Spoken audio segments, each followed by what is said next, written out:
Good afternoon. Thank you all for being here today.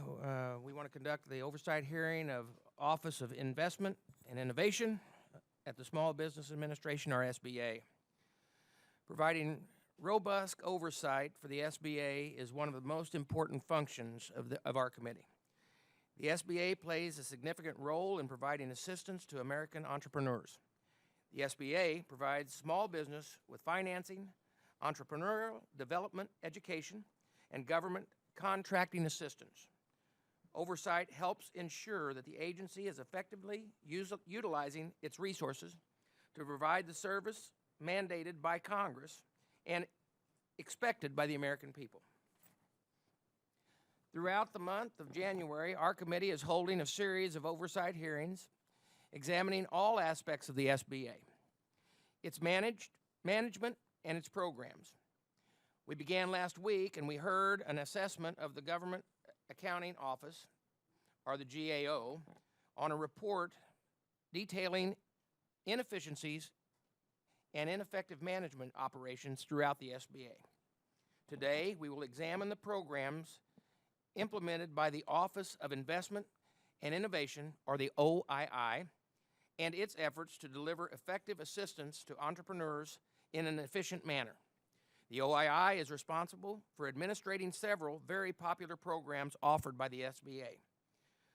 The Small Business Innovation Research and Small Business Technology Transfer Program provide government contracts for small business to develop cutting-edge technology needed by government agencies. OII also administers the Small Business Investment Company Program, or SBIC. The SBICs are privately owned and managed investment funds. They are licensed and regulated by SBA, and the SBICs use their own capital plus funds borrowed with the SBA's guarantee to make equity and debt investment in qualified small businesses. As I mentioned earlier, last week our full committee heard testimony from the GAO regarding several persistent problems with the SBA's management. The testimony and accompanying reports were quite troubling, to say the least. Bill Scheer, the GAO's Director of Financial Market and Community Investment, testified that the GAO saw that certain recurring themes happened over and over again all across the agency. This affected all aspects of its operations and its programs. Mr. Scheer also testified that the SBA needs to commit to deal with these issues. The services provided by the SBA are too important not to take significant action to ensure the agency and faithfully executes its duties. It's my hope that through vigorous oversight such as this subcommittee hearings, we can bring to right these wrongs and get the SBA back on track. Our goal is making sure that the SBA continues to provide a service American small businesses need. We must work together to solve these problems because America's small businesses are counting on all of us. Again, I want to thank you all for being here. I'm looking forward to today's discussion. I now yield to Ranking Member Mr. Moulton from Massachusetts for his opening remarks. Thank you, Mr. Chairman. Thank you for joining us here today. The Office of Investment and Innovation performs a number of critical missions that help small businesses flourish. Many of the companies served by this division of SBA are cutting-edge, high-technology enterprises with great potential for job creation. Entrepreneurs in these sectors have often different capital requirements than businesses operating in more traditional spaces. For instance, while a traditional bank loan may be the best financing for a new mom-and-pop hardware store, for a cutting-edge small pharmaceutical developer, equity capital is often a better fit for their capital needs. OII helps meet this important need through its Small Business Investment Company SBIUC program. In 2014, this initiative channeled $50.7 billion to small emerging firms, helping many innovative firms mature, grow, and bring new products to market. While this important program has had great success, it is important that there is sufficient oversight so that it may reach its full potential. In the most recent appropriations legislation, the Omnibus, Congress raised the leverage caps for family of fund SBIC licensees, permitting groups of funds to draw $250 million in SBA leverage. Already, 20 SBICs are within 10% of the previous $225 million cap. 6 SBICs are already maxed out. We can expect this additional leverage capacity to be utilized. Therefore, we should also ensure that there are appropriate safeguards in place to limit the exposure of taxpayer dollars. I look forward to hearing how SBA is managing this risk during the course of this hearing. It's also worth looking at diversity among recipients of SBIC investment. Last year, only 6% of investments went to firms owned by women, minorities, or veterans. It is important that we encourage entrepreneurship among these disadvantaged groups, and I would like to hear how today we can improve in this area. In addition to the SBIC program, the OII oversees the Small Business Innovation Research Program and the Small Business Technology Transfer Measure. The SBIR program is an important partnership between federal agencies' R&D efforts and entrepreneurs, harnessing small businesses' innovation to develop new products that meet federal needs, which can later be commercialized for broader use. I have seen firsthand how this program has worked in the Boston area, and recently met with the New England Innovation Alliance to discuss this important program. One SBIR firm in my district, Aerodyne Research, makes state-of-the-art scientific instruments. These products measure gases or aerosol particles in real time and with great sensitivity. The firm has grown to over 60 employees and engages in millions of dollars in sales to the private sector. The related STTR program helps commercialize R&D performed by small companies affiliated with universities and federal laboratories. Like SBIR, this program harnesses the expertise of small firms on the cutting edge of research. Both programs are vital to our country's ongoing technological competitiveness, and it is important that they, too, operate effectively and efficiently.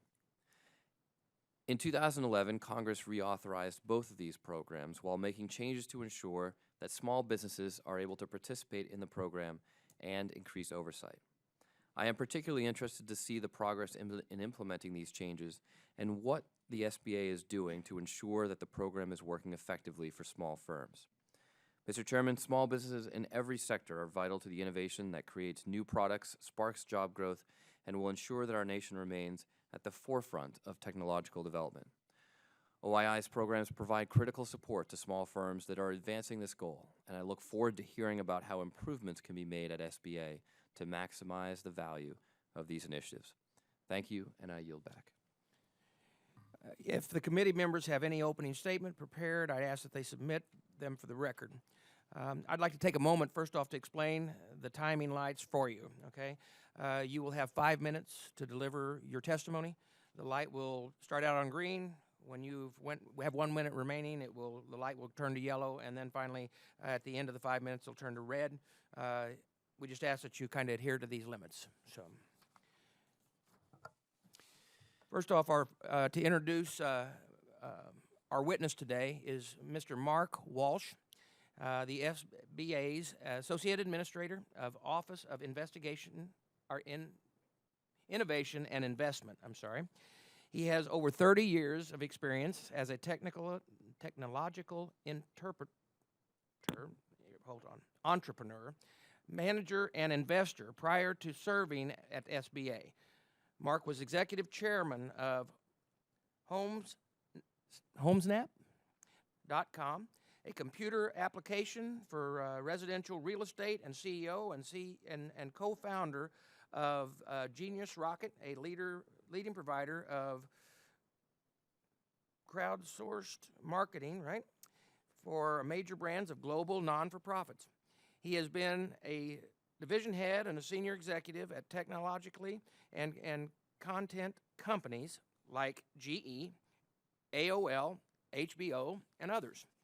More recently, he's been an active angel investor, shareholder, or board member, advisor in a number of successful startups and high-growth companies, and has been named one of the 100 Tech Titans by Washingtonian magazine for each edition since 2009 until today.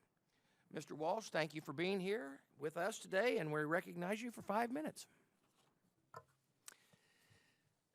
Congressman Bost, Ranking Member Moulton, and distinguished members of the subcommittee, thanks for inviting me to discuss SBA's Office of Investment and Innovation.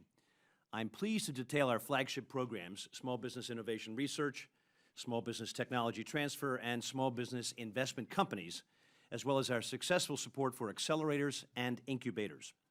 I want to begin with a little more background on me. I joined the SBA about a month ago. Prior to my arrival, I was a venture capitalist, an angel investor, and a corporate director for a number of high-growth startups and more mature companies in a wide variety of industries. In addition, I spent a bulk of my career in the technology arena and served as CEO for a business-to-business content and e-commerce company during the late 1990s. Having spent over 30 years in the private sector, as was mentioned, I know the importance of this committee and the contributions that programs in the Office of Investment and Innovation offer. I am honored to testify before this distinguished group and to serve as the new head of OII. One of the best ways to communicate the power of our programs is through examples. One of those is a San Francisco startup called Lift Labs. We all know the effects of Parkinson's disease, the tragic effects. Lift Labs creates an anti-tremor spoon that cancels up to 70% of the hand tremors associated with this disease. With this spoon, an affected individual is able to eat with dignity and confidence. This life-changing product received early-stage capital from the National Institute of Health's SBIR program. This early influx of capital allowed Lift Labs to take its product from the research and development stage to market, and today, Lift Lab spoons can be purchased on Amazon. Successful trajectories like these are a priority for my office in SBA. Last year alone, through my office's flagship programs, the U.S. government provided $2.5 billion to over 5,000 SBIR and STTR projects, and our 303 small business investment company investment partners managed over $25 billion in private capital and SBA guaranteed leverage and commitments, benefiting over 1,200 small businesses. Our SBIR STTR program, labeled America's Seed Fund, is a key pillar in the federal government's strategy to provide seed capital to talented entrepreneurs in science, technology, and engineering. Since its inception in 1982, the program has awarded over 50,000 awards with $30 billion in funding to early-stage companies. SBIR and STTR-funded companies have made lasting contributions to the advancement of science and industry and will continue to do so, like the example in Massachusetts that was cited. Companies like Lift Labs with SBIR support look to be the next potential big employers like past SBIR recipients, companies like Qualcomm, Biogen, iRobot, and Symantec. Our Growth Accelerator competition enters its third year. To date, this program has invested nearly $7 million in 138 accelerators across these great United States. Accelerators in 43 states, including the District of Columbia and Puerto Rico, have received awards through this program. Last year alone, we awarded 88 prizes to accelerators at $50,000 each. In the coming year, resources will be made available in the fiscal 16 omnibus appropriation to allow us to continue this valued program. Our Growth Accelerator competition plays a crucial role in the entrepreneurial ecosystem by enhancing the effectiveness of organizations committed to providing financial and technical assistance to American startups and small businesses. And speaking of buses, we plan to continue our SBIR bus tour with SBIR partners, including incubators, in over 21 states later this year, spreading the good word about their work and their potential. The small business investment company's history is equally rich. It channels long-term investment capital to America's small businesses. Since it was created in 1958, over $80 billion has been invested helping finance 170,000 American small businesses. In fiscal year 15, the SBIC has invested over $6.2 billion in total financing between the SBA leverage and our fund partners to 1,210 portfolio companies, which created or sustained roughly 130,000 jobs. That is a 15% increase in financing compared with fiscal 14. To conclude, as head of the SBA's Office of Investment and Innovation, I am committed to ensuring that more and more of our nation's innovators and investors know about our programs and know how to access them. The SBIR, STTR, and SBIC initiatives are foundational components of our mission. All of us look forward to increasing success and demonstrable outcomes from the access to capital that we provide to America's most exciting arena, small businesses. Thank you. Thank you. And because Mr. Walsh has been only in this position for a short time, he has been asked that he be accompanied by senior members of the team during the questioning and answering portion of the hearing. Joining him at the table now will be John Williams, Director of Innovation and Technology for the Office of Innovation and Investment, and Carol Fendler, Director of Licensing and Programming for the SBIC program. Thank you both for being here as well. And I would like to yield myself 5 minutes for questioning to start off with.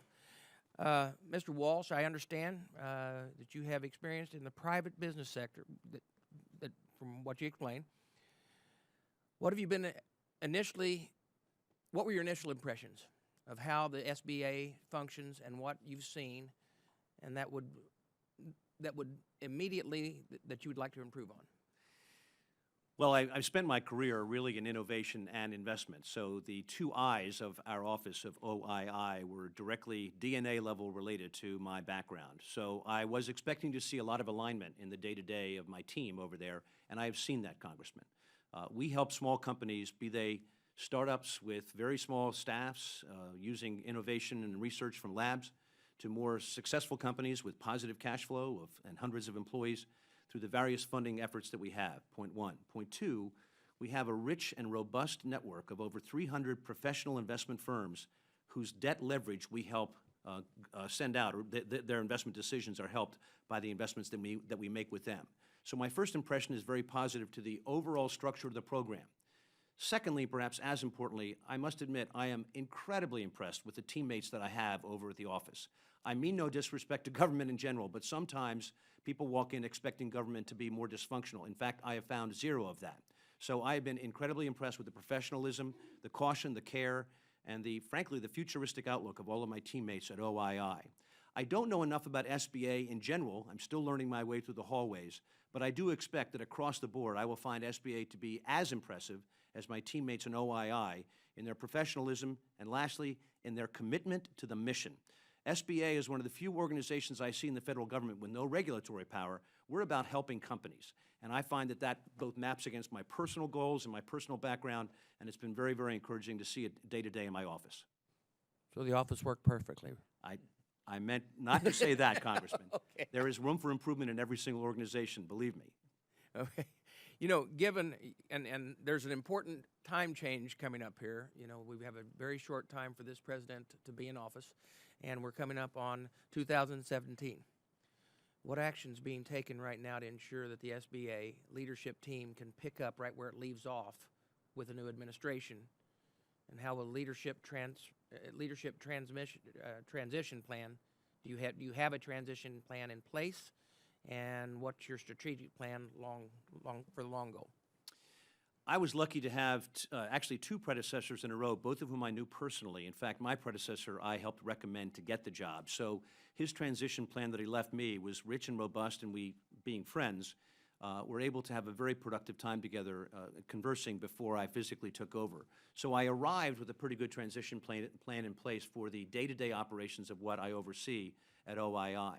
I would expect I won't tweak that too much if I resign and move on in January of 2017.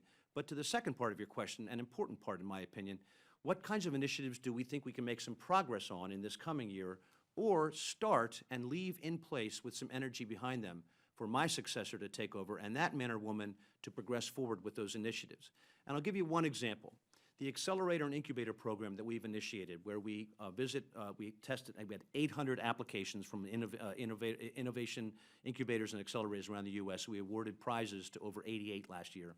That's an amazing team and family of offices all around the U.S., in your states and many, many other states, that are ready to give advice and help to companies that need that kind of commercialization advice. So SBIR companies, which today often get grants, but have a tough time crossing that desert, that chasm of investment in the innovation and research and becoming a commercialized company, we're looking to apply our innovation incubators and accelerators to map them geographically against our SBIR awardees, to give them that innovation, incubation, and accelerator advice to help them become more commercializable. That's a synergistic use of assets we're currently doing. We hope to get that started in 2016 and 17 and have it ready for my successor if and when that man or woman comes aboard. Wonderful, wonderful. My last question before my time runs out, before we turn it off to the ranking member, it's actually for Ms. Findler. As part of the omnibus legislation, passed last year, Congress increased the leverageable allowable to the SBI's Cs from $225 million to $350 million. This will help the SBICs raise more private capital and increase leverage for investment into domestic small business. Have the standard operating procedures governing the SBIC's licensing been updated to reflect this change? And if not, why? So yes, I mean, we don't believe that there are any specific changes that need to be made to our standard operating procedures to accommodate this change. We think that the procedures that we have in place are the correct procedures for risk management. There are two things that we think will happen as a result of the increase in the family of funds limit. One thing is that we think there are managers of existing SBICs who will come to us sooner than they might have otherwise to launch a new SBIC. Second, we think that there are existing SBICs that are going to come to SBA for additional leverage commitments to take advantage of the higher ceiling. So in either case, we think that we've got the right rigorous standards in place to manage that risk.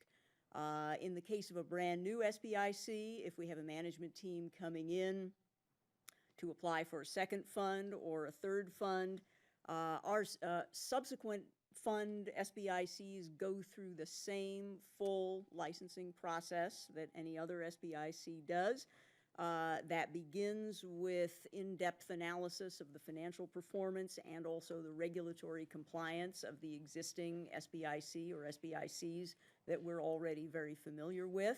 And we've got a very meaningful license review and approval process that involves approval right up to the highest level of the SBA, meaning final approval by the SBA administrator.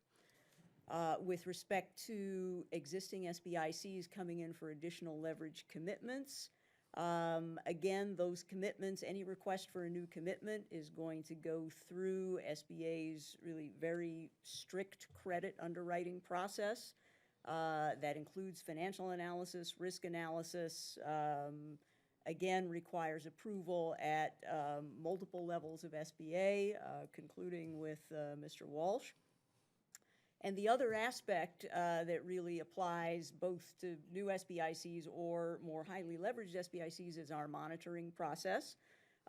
We have really the same set of risk management and oversight procedures that we apply to all licensed SBICs. We're continuously looking at each fund's financial performance and repayment prospects. Now, the one key thing, obviously not having unlimited resources, is that we do focus our monitoring on funds where the exposure is highest, and certainly we'll be looking particularly closely at families of funds where our exposure has gone up to that full $350 million. Okay, thank you. With that, my time has definitely expired, and we're going to turn 5 minutes over to Ranking Member Moulton. Thank you, Mr. Chairman. Ms. Fendler, Mr. Williams, thank you very much for your service.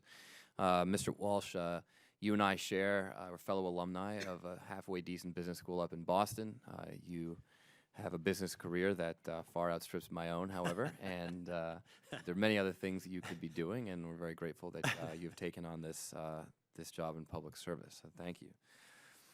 Mr. Walsh, in the last SBIR reauthorization, Congress included a 3-year pilot program that allows agencies to use 3% of their SBIR funds to cover administrative costs associated with the program. However, we have yet to see any reports from the SBA on the effectiveness of the pilot and whether agencies are using these funds on allowable costs. With the recent extension of the pilot, what steps are your office taking to ensure that there is effective oversight of this pilot program? And how many projects does each employee currently oversee? So the 3% of the 3%, and thank you for your compliment about my educational background. I probably graduated a few years ahead of you, just for the record, but I did learn a lot there, and thank you for your recognition of that. The 3% of the 3%, as a shorthand to your point, is something that we still are relatively fresh to, and I may ask my colleague, John Williams, I call him Dr. Williams, are in the office sometimes, to flesh out the specifics of your answer.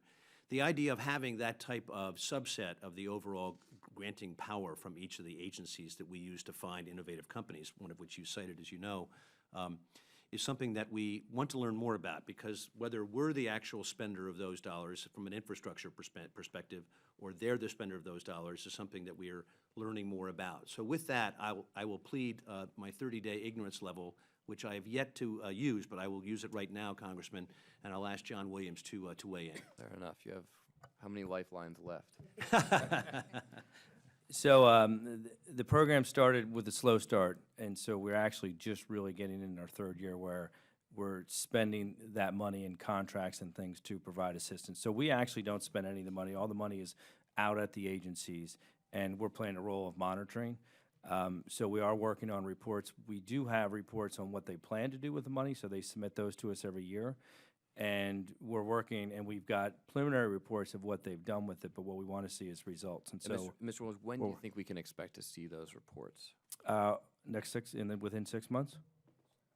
Within 6 months? Yes, Okay. 30 June. Okay. Let me move on to the next question, Mr. Walsh. Civilian agencies were given the authority to create commercialization pilot programs similar to the one currently in existence at the DoD in the last SBIR reauthorization. Can you tell us which agencies have taken advantage of this authority and created such programs? Again, I will plead, how many do I have? 2 left? Is there 3 in who wants to be a millionaire? My initial impression is clear that DoD is the lead dog in the example or the scenario that you've questioned us on. But I think others are becoming more and more robust, and with that, again, I'll look for validation. Rephrase that question again? So which other agencies besides DoD have taken advantage of this program? Of the 3%? It's the authority to create commercialization pilot programs similar to the one that currently exists in DoD. So my understanding is that previously only DoD was authorized to do this. Correct. Now other agencies have been authorized as well. Have any of these agencies actually taken advantage of this authority? So yes, they have, and the programs for the civilian agencies are a little bit different than the DoD's programs. Okay. So there's a program called the Commercialization Pilot Program that both NIH and DHS use, and that is a program where they fund universities dollars or push money through the universities using the SBIR dollars to help do commercialization assistance to SBIR companies. And so those two organizations, DHS and NIH, do it. NIH is a much larger program, and thus their effort is larger. Okay. And then my last question, because I'm running short on time, Mr. Walsh, again, I understand that you've only been there for 30 days, but perhaps your colleagues can help with this. Last week, our committee heard from the GAO on a number of open recommendations it had for the various programs at SBA. There are currently 10 open on the SBIR and STTR programs. Why are there so many pending recommendations for these programs, and what actions is your office taking to implement these changes? I will take a shot at that. As you might imagine, there's been a significant amount of energy directed to the specific challenge that you lay out, and my new office is not immune from that. The 10 or so that you suggest are SBIR-centric. I think a couple at least are expired, i.e. that we actually have taken care of, but we have not. The reporting process is not as robust as I would like to see. But of the 8 or so that are remaining, John Williams, his team, and I have really made a commitment to ourselves that we will investigate each and every single one and try and take it off the docket so it's no longer an issue of conversation between the committee and what we do. I am not able to give you a specific date, but I can guarantee you I pledge that I look forward to conversing with you and your teams and keeping you fully informed as to how we are knocking off each and every one of those over time. My time has expired, but I just want to emphasize, I think you're right, that if we could just have some more communication about how this is going, it may reduce some of the friction between the SBA and the committee. I look forward to you seeing me do that. Great. Thank you, Mr. Chairman. With that, we want to recognize the gentleman from Missouri, Mr. Luchtermeyer.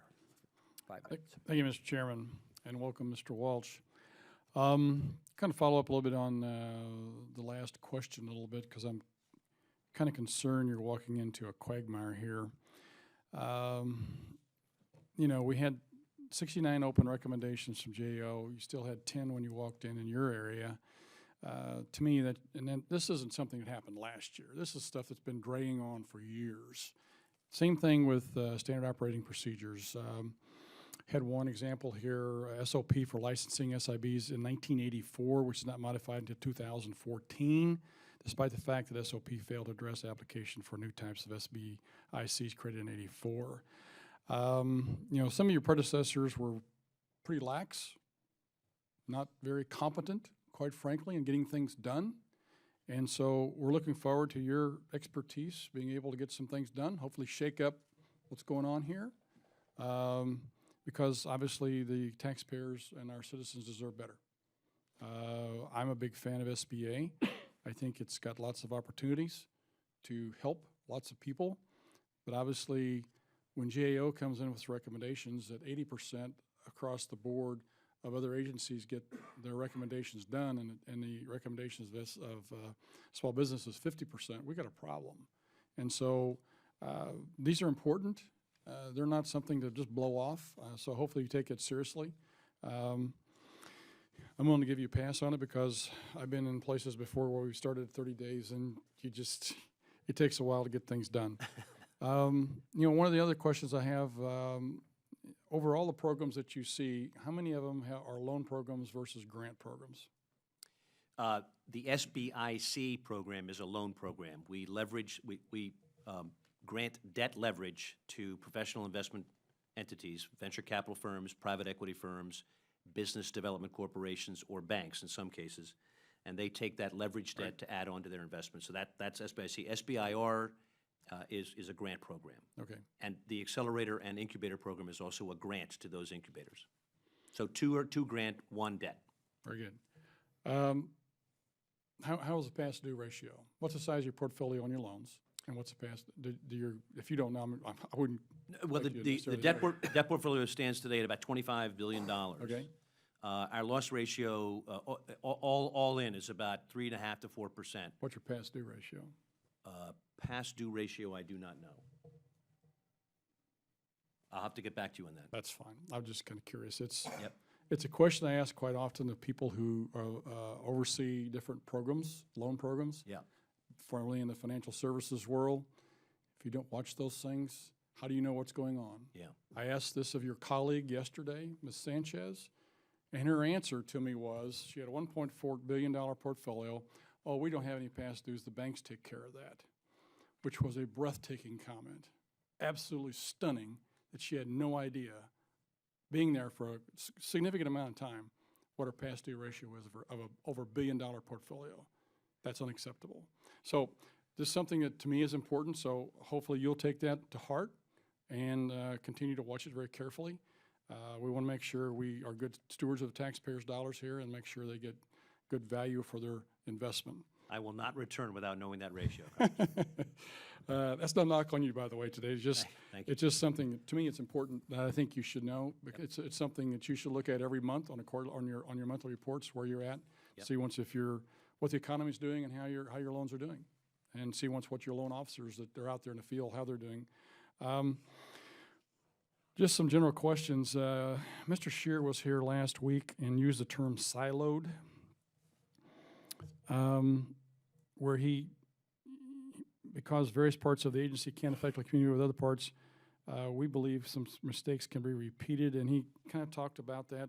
How do you see your part of the agency? Do you interact a lot with other SBA administrators, administrative personnel throughout the agency, with the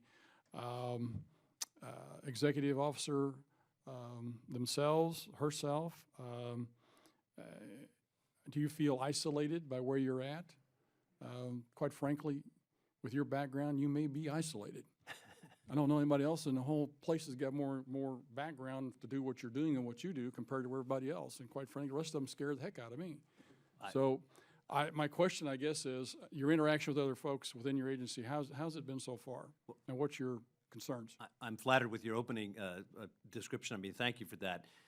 I've worked for some very large private sector organizations like General Electric and a wide variety of others, and as we know, there's siloing in every organization, be it private sector or public sector. I frankly was expecting more, Congressman, but for instance, I came to this Hill to speak to you today directly from a weekly staff meeting that the Chief of Staff has with all of my level associate administrators for each and every part, and we go around the room and try and keep each other informed.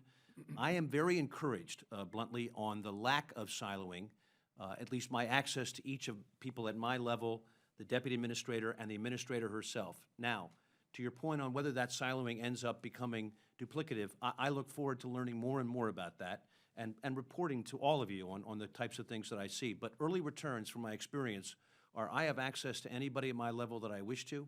In fact, they welcome me with lunches and other types of informational sessions. I have access to the administrator, the deputy administrator, the chief of staff whenever I need to. So I see no siloing as far as behavior, but I look forward to learning more and more about, and I hesitate to use the term, but more and more about commonality amongst our efforts. Very good. I see my time's expired. Thank you, Mr. Chairman. Thank you, and I'd like to take another 5 minutes if I can. There's a couple more questions, and these are directed towards Mr. Williams because hopefully we're with the 30-day rule. Yep. Yeah.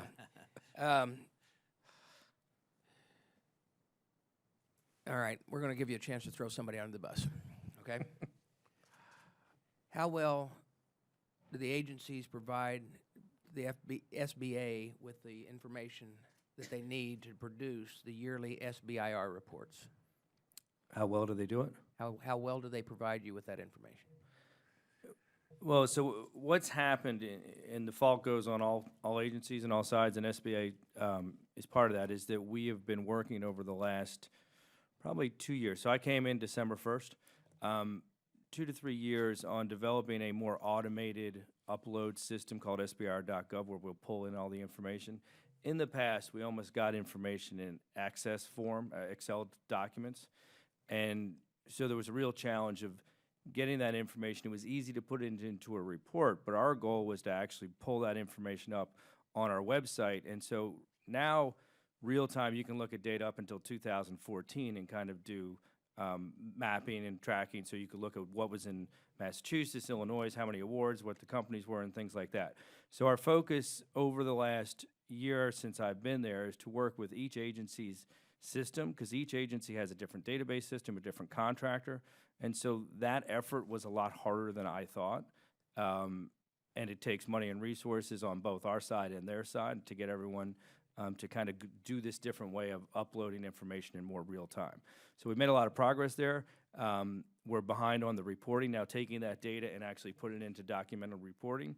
We hope to have some of that to you pretty soon. It's moving through our agency. But my first goal was to be able to get that information transparently out on our SBIR.gov so everyone could see it as opposed to focus on reports. Which leads to the other question, because that was a major concern of GAOs, okay, is you're required by law to give the annual reports. So the SBIR reports right now that we're missing are 213, 214, 215. Correct.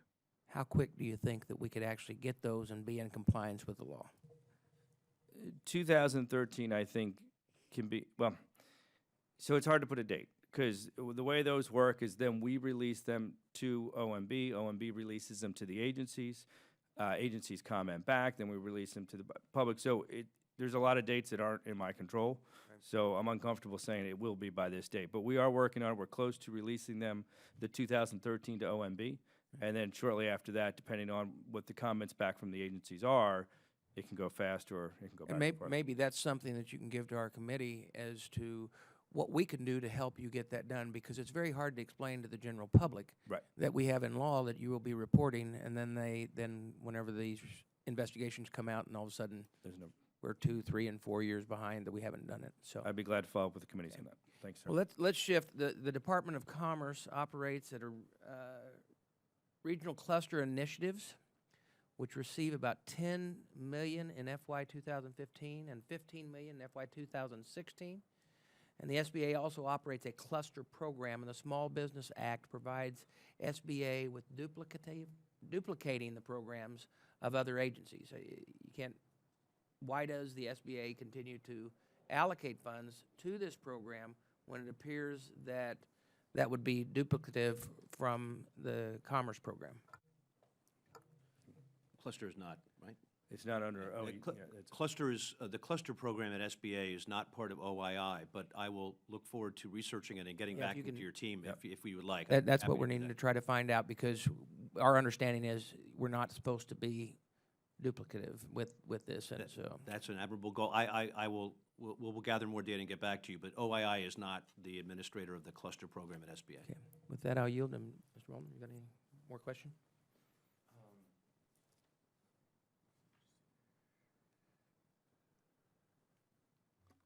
Yeah, Mr. Chairman, I just have one additional question.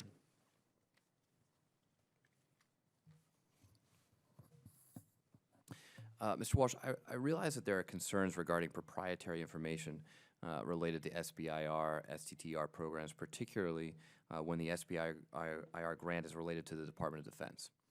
As we begin the reauthorization process, it is important that we know more about the effectiveness of this program so that we can understand what parts need to be reauthorized. Where traditional metrics, such as how many jobs are created, revenues created, or companies created, are not applicable, we look for output measures instead, like papers and patents. Where SBIR programs funded by NASA and DoD might be effective, but not provide traditional metrics, what is the measure we should be using to judge the success of these programs? Congressman, I think you've touched on one of the questions that in my time in this job, I look to get more traction on. I think that you can ask a wide variety of people, even amongst my team, and potentially get different answers. Not that that's wrong, but you can get different answers. To your point, clearly one obvious metric would be the number of SBIR grants that become commercializable companies with employees, products, and sales. And based upon an Air Force study, using that as an indicator of SBIR grants writ large, about 48% of SBIR grants generate revenue. Now, that's a second broader interpretation. Sorry, which percent? What percent? About 48% of SBIR grants generate revenue. Now, I've said that specifically because that's not necessarily selling products to companies. Sure. With a product per se, it's getting a license for your technology and a wide variety of other ways to generate revenue. So I personally, again, 30 days in, prefer revenue as a judgment yardstick to continue to look at. How many SBIR grants turn into an entity that either licenses its technology, is sold as a full entity to another larger entity, be a commercial entity, or has a contractual revenue-generating relationship with DoD or some other force in the company, or has, in the private sector, a commercializable product that sells itself to customers and is paid for it. Although that sounds very broad, that would be my personal yardstick I'm looking to apply against SBIR grants, and hopefully we'll have a robust percentage of those that generate revenue. Okay. Mr. Williams or Ms. Fendler, do you have any other comments on that? Yeah, those are the marks we look at is, spin-outs, licensing, revenue dollars, and in potential job growth are all good measures. The challenge is they all take time, from the investment to when you hit those marks, and so we have to measure them over time. But that's something that we're responsible to do, and we're taking action to try to do a better job at that. Okay. Thank you very much, Mr. Chairman. I yield back. Mr. Lukemeyer, do you? Thank you, Mr. Chairman. 5 minutes. Yesterday, we had also someone in here,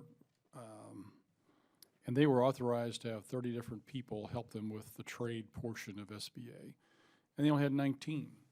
And so it begs the question, number one, who pulled 30 out of the air? Was it Congress say, well, we need to have 30, or was it the SBA who said we need 30? And if so, do we need 30? Are we underfunding or overfunding? Are they overworked, underworked? And as a result, we got into some interesting conversations and found out that they really don't even do much with the 19 they've got. So my question to you, sir, is in your brief time there, have you looked at the personnel? You already commented you like what you've got, but I'm looking at the numbers to adequately do your job. Do you need more, need less? Are you overemployed, underemployed? Where do you see, where do you see it going? I might remind the committee that I worked for Jack Welch at GE, and Jack Welch was famous for saying, "You can always do more with less."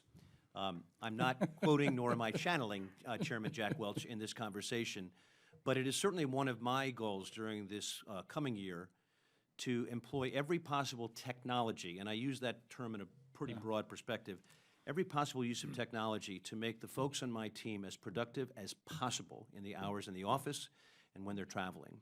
Now, that can be something as small as perhaps maybe a better BlackBerry, and I use that advisedly. I got my government-issued BlackBerry, and it's great to see that technology again, and I say that with a small smile on my face. But no, using technology that makes them more productive in the office and on the road. Technology to process the paperwork that we get more rapidly and to keep that paperwork in the cloud in a digital way more efficiently and more accessibly by the other elements of SBA or other elements of the government. And then perhaps most importantly, because the question thematically have been this way, tracking, using technology to track what happens, both with our SBI partners at the agencies, the companies that get SBIR grants, the companies that get SBIC investment, and the accelerators and innovators that we touch every year. Now, technology is something that you can lean upon too hard sometimes. In my professional career, I've seen, and the output is not that appealing. So technology is not a solution, but it is a way to make each and every one of the 80 or so people on my squad be more productive. As far as the initial part of your question, I like our number. We have a few open recs, but I think we have an extraordinarily productive group of people. I like the team I've got, and I think we're going to have a really productive 2016 with them. Along those lines, you know, you're talking about one of the weaknesses the GAO pointed out in their report was IT, informational protections. In your particular area, do you have that problem, or do you see that as a weakness? I do not see it as a problem or a weakness. However, vigilance is our middle name. I refuse under my watch at OII to let our vigilance on the concern and protection of the data drop. It is something we think about every single day and we have meetings about. So like you, I think that vigilance on our data is a primary concern.